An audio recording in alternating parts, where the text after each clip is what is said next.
mean, there's definitely something that stings. These backpacks belong to Malaz and Masa, 7-year-old twins from Douma. They're a little shy, hesitant.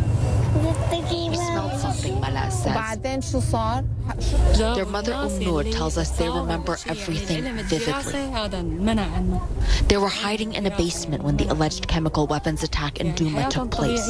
They could barely breathe. She felt her body go limp. She clawed her way up, dragging her daughters. But then the other strikes began.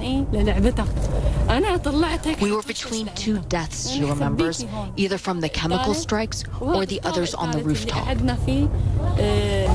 The smell is still quite strong. These are the things that they weren't able to watch yet.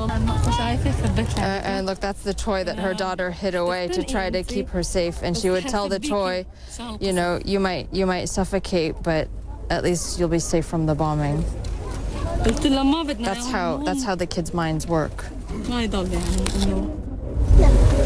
Yesterday they were digging a tunnel for the ants so that the ants wouldn't suffocate, just in case something happened. In another tent, we meet a boy with a jagged scar running across his abdomen from shrapnel. His uncle, who doesn't want to be identified, was among the worst affected in the family in the chemical strike.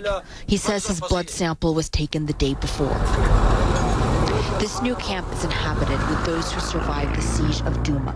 It's relentless, months-long bombing that drove families underground, so that something as simple as feeling the sun on their skin was a luxury.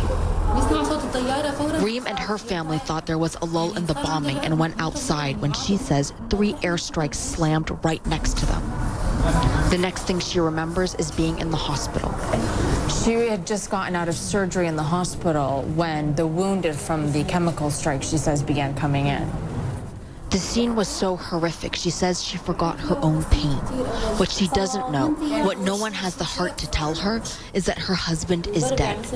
Her son, just 2 years old, is too young to remember his father. The limited U.S., French, UK strikes may have sent a message to the Syrian regime about chemical weapons, but not about the rest of its arsenal. For those who have endured the unimaginable, it's little more than a move on a gruesome chessboard. 68-year-old Fadzia arrived here 4 days ago from Douma. She has buried too many relatives to count, including her son and 2 grandchildren. There's nothing left for them. I mean, even if they could go home, there's nothing left.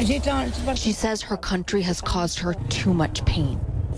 And remembering the long-lost days when her family was around her, when they were all alive, when feeling safe wasn't a luxury, it's all just too much.